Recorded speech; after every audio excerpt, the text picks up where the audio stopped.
You're listening to ThoughtCast. I'm Jenny Attiyeh. Let's head to the New England Aquarium on the Boston waterfront to meet with a right whale savior. Right whales got their name because in the bad old days, they were the right whales to hunt. They have lots of blubber, swim relatively slowly, and float when killed. But because they were so right, they've barely survived as a species. Today, there are only about 350 right whales in the North Atlantic, and there would be even fewer if it weren't for the efforts of Scott Kraus, the Vice President for Research at the New England Aquarium. Thanks largely to the aquarium's right whale research project, which he heads, ships now slow down when sailing through right whale habitat, or when possible, avoid it altogether.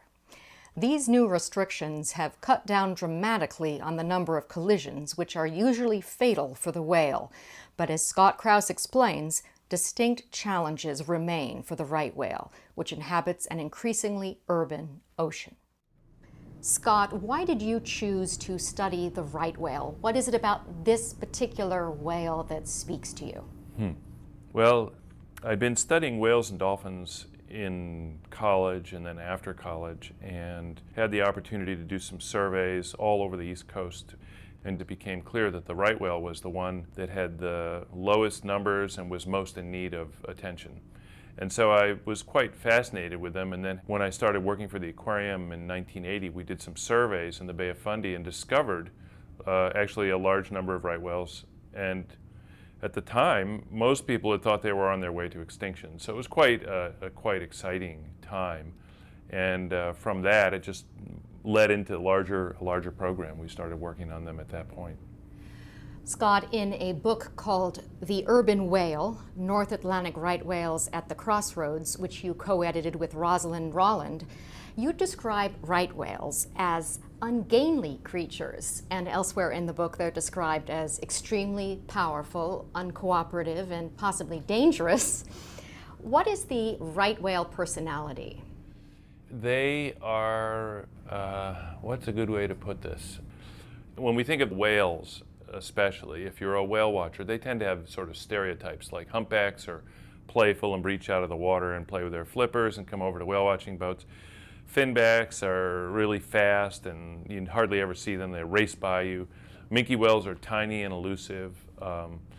But the right whales, which most whale watchers have never seen, are like a bus. They're kind of rotund, relatively slow, which is why one of the reasons they were called the right whale is because you could catch them in a rowboat. And they're not beautiful. They're not sleek and streamlined. A fast right whale is doing, 10 miles an hour.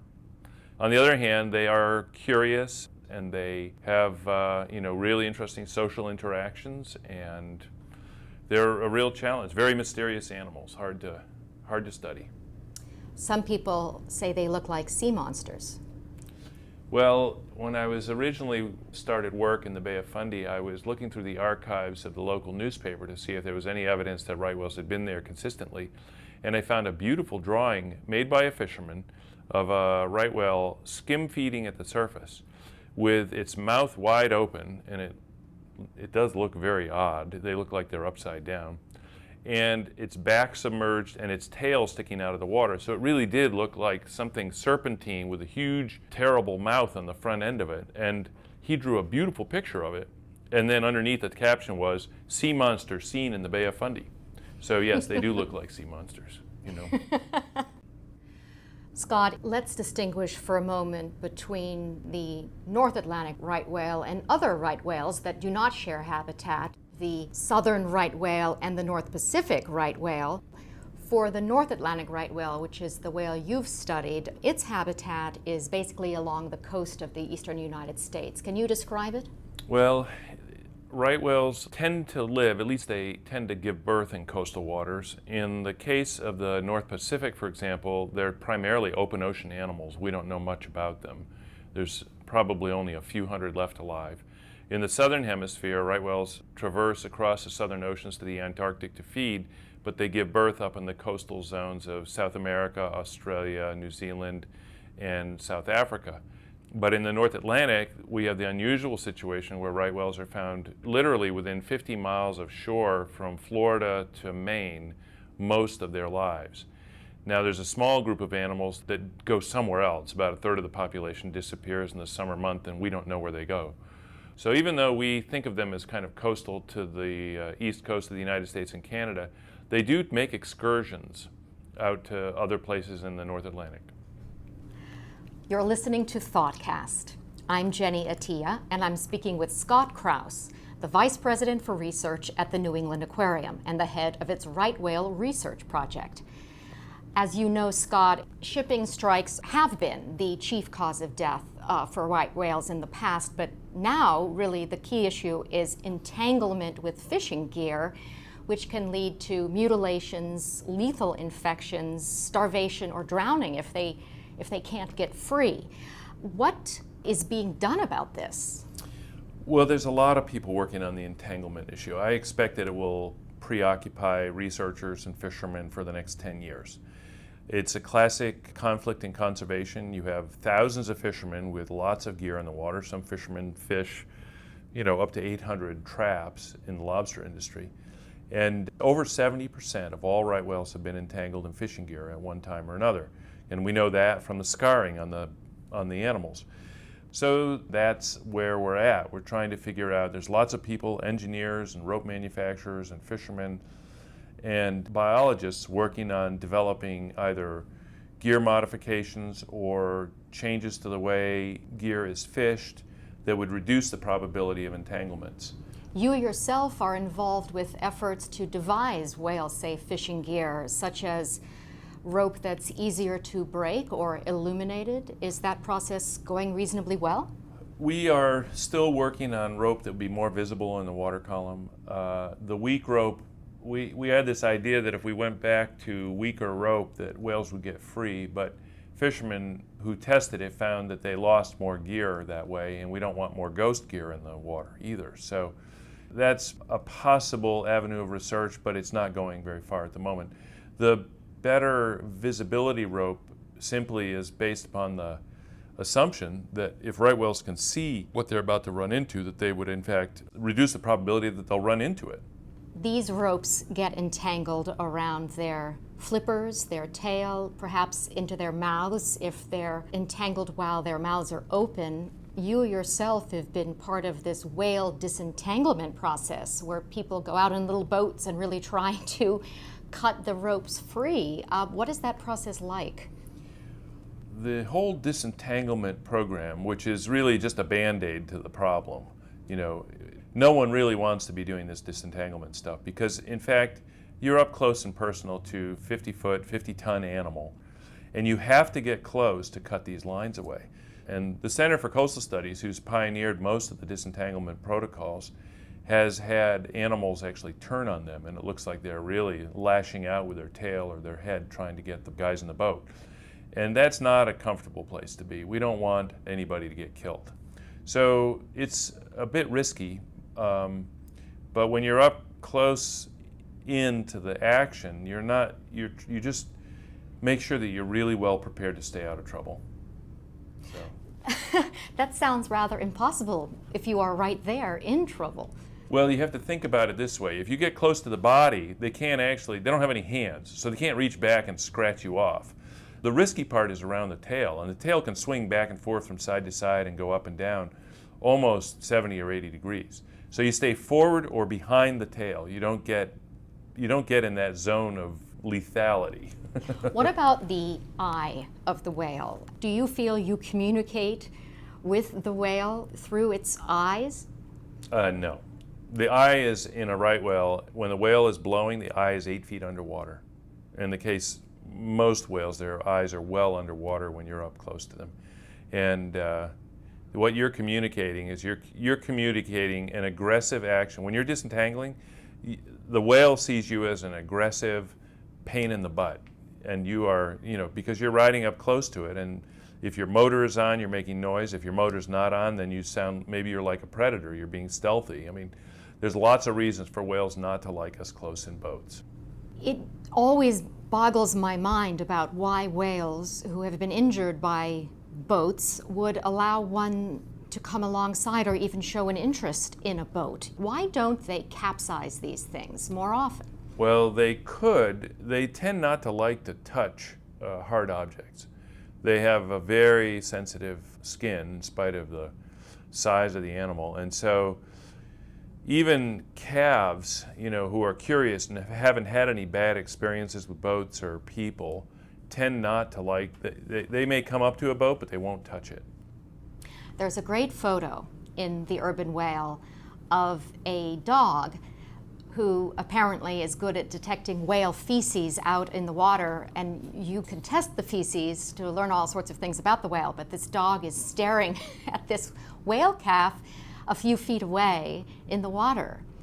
And I think you actually were there when that photo was taken. Fargo is the dog, and that was the first time Fargo had ever seen a whale.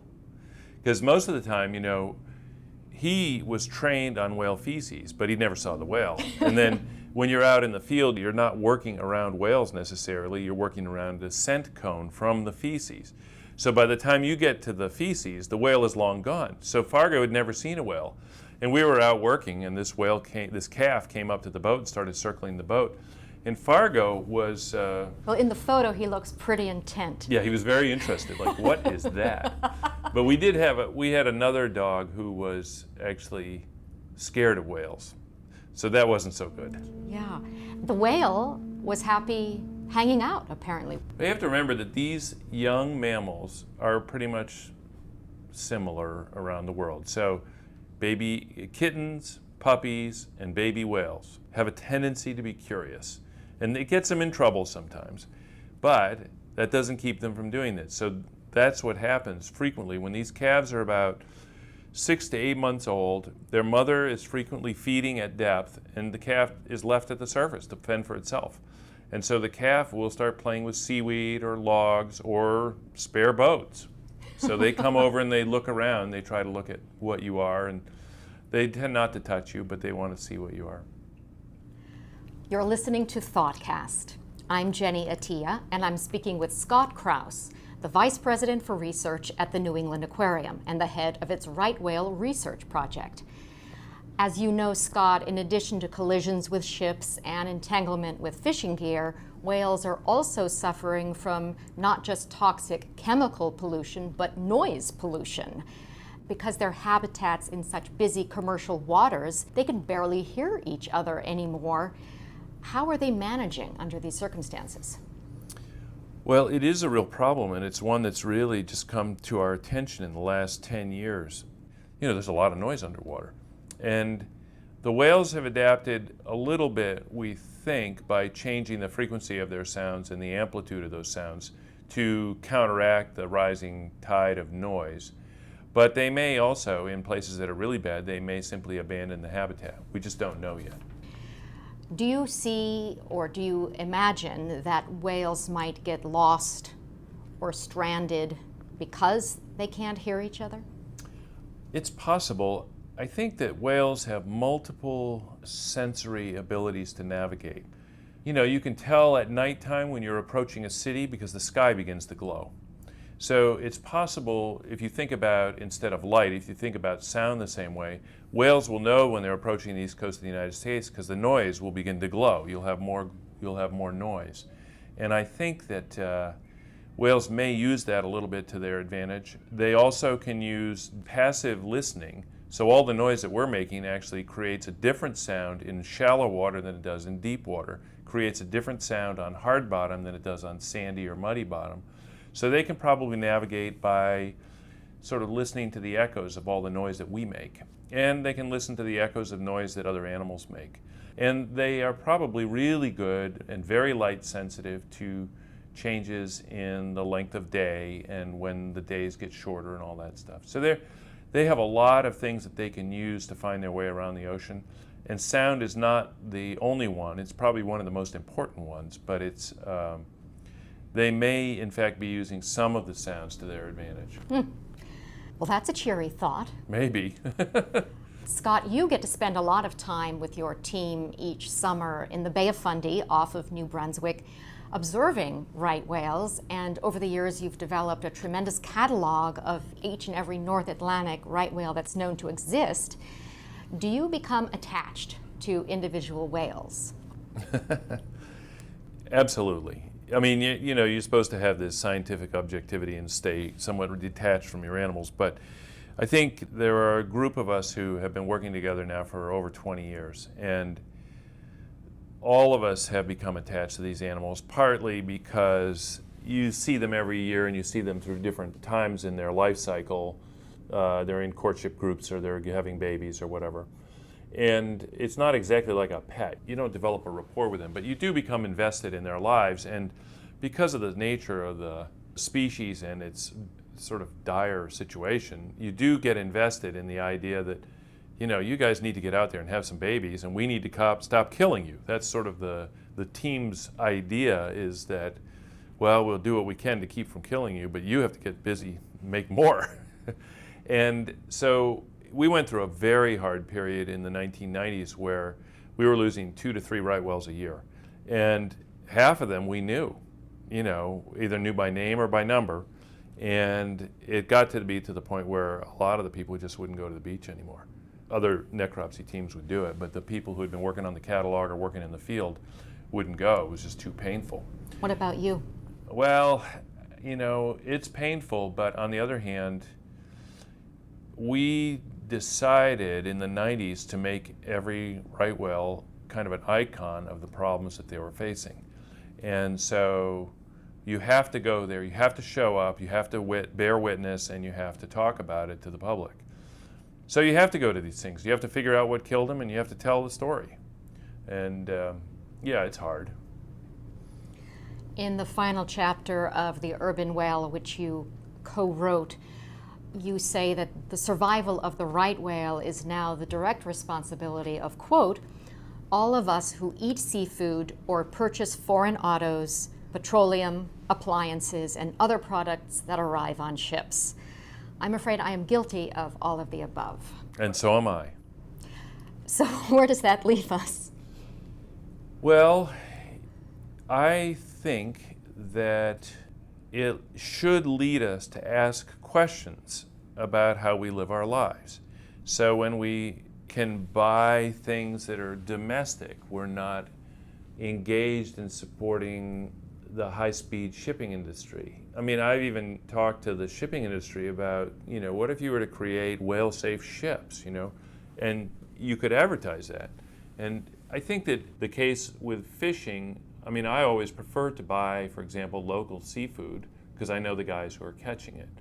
Most of these guys are doing the best job they can with regard to whale-safe gear. So you have to be just aware that there's a lot of people trying to fix the problem, and support those people. Yeah, support the people that are doing that. I mean, I'm guilty of all the same things. You know, a lot of my colleagues don't eat seafood at all because they don't want to support the fishing industry, but I frankly couldn't give it up. So, you know, I think that you live with these internal hypocrisies all the time, and all of us do if you examine your life carefully.